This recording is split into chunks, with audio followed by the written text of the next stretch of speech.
दिल को छू जाने वाली सच्ची कहानी। एक कहानी ऐसी भी दिल को छू जाने वाली सच्ची कहानी। हर दिन की तरह मैं सुबह 8 बजे में चाय पीने के लिए अपने हॉस्टल से बाहर जाने के लिए निकला। मैं जैसे ही चाय की दुकान वाले के पास पहुंचा, देखा आज चाय वाला वहां पे नहीं था। शायद देर से पहुंचने कारण वो चाय वाला वहां से जा चुका था। मेरे पास हॉस्टल लौट जाने के अलावा कोई और ऑप्शन नहीं था। मैंने सोचा कि आगे जाकर कहीं नाश्ता कर लिया जाए। बहुत जोर की भूख लगी थी।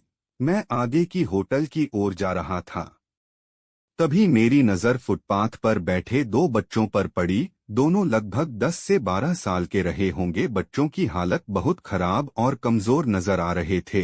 कमजोरी के कारण अस्थिपिंजर साफ दिखाई दे रहे थे।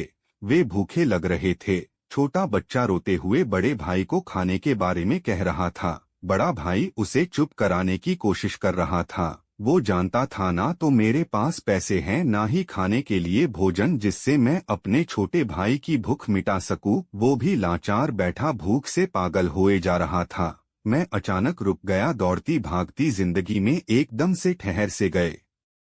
इन मासूम से बच्चों की ऐसी हालात को देख मेरा मन भर आया। इनकी भूख को देख मेरा भूख खत्म सा होगा। सोचा इन्हें कुछ पैसे दे दिए जाएं। मैंने उन्हें 10 रु देकर आगे बढ़ गया। जैसे ही मैं आगे की ओर बढ़ा, मेरे मन में एक विचार आया, कितना कंजूस हूँ मैं। 10 रु क्या मिलेगा, चाय तक ढंग से न मिलेगी। स्वयं पर शर्म आई, फिर वापस लौटा। मैंने मासूम से देखने वाले भूखे बच्चों से कहा, कुछ खाओगे? बच्चे थोड़े असमंजस में पड़े। मैंने कहा, बेटा मैं नाश्ता करने जा रहा हूँ, तुम भी कर लो। वे दोनों भूख के कारण तैयार हो गए। उनके कपड़े गंदे होने और ऐसी हालात में देखकर होटल वाले ने डांट दिया और भगाने लगा। मैंने कहा, भाई साहब उन्हें जो खाना है वो उन्हें 2 पैसे में दूंगा। मेरे बातें सुन होटल वाले ने आश्चर्य से मेरी ओर देख, उसकी आंखों में उसके बर्ताव के लिए शर्म साफ दिखाई दी। बच्चों ने नाश्ता, मिठाई व लस्सी मांगी। सेल्फ सर्विस के कारण मैंने नाश्ता बच्चों को लेकर दिया। बच्चे जब खाने लगे, उनके चेहरे की खुशी देख मेरे चेहरे पे स्माइल आ गया। उस वक्त हमें दुनिया की काफी अच्छी फीलिंग आ रहा था। उन 2 मासूम बच्चों को देख अपना बचपना याद आ गया।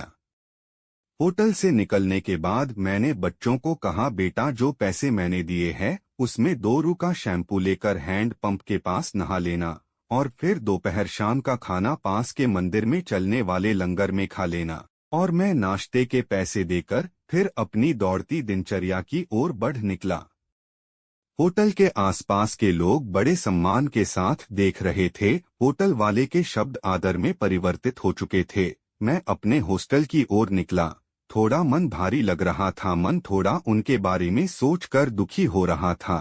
रास्ते में मंदिर आया। मैंने मंदिर की ओर देखा और कहा, हे भगवान, आप कहाँ हो?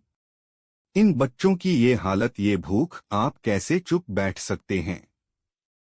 मोरल, आज हमारे आसपास में ना जाने ऐसे कितने लोग हैं जो गरीबी के कारण एक पल के लिए खाने के लिए उनके पास भोजन नहीं है और ना ही उनके पास पहनने के लिए कपड़े हैं। जहाँ पे इस तरह के बच्चे आपको देखे, आप उनकी मदद जरूर करें। जितना हो सके उतना मदद जरूर करे। उसके बाद आपको जो खुशी मिलेगी ना वो और खुशी कहीं और नहीं मिलने वाली आपको। हम बदलेंगे, युग बदलेगा। हम सुधरेंगे, युग सुधरेगा। आपको कहानी कैसी लगी हमें आप अपने कमेंट के माध्यम से बता सकते हैं। ऐसे ही मजेदार और दर्द भरी कहानी सुनने के लिए हमें फॉलो और कमेंट करें।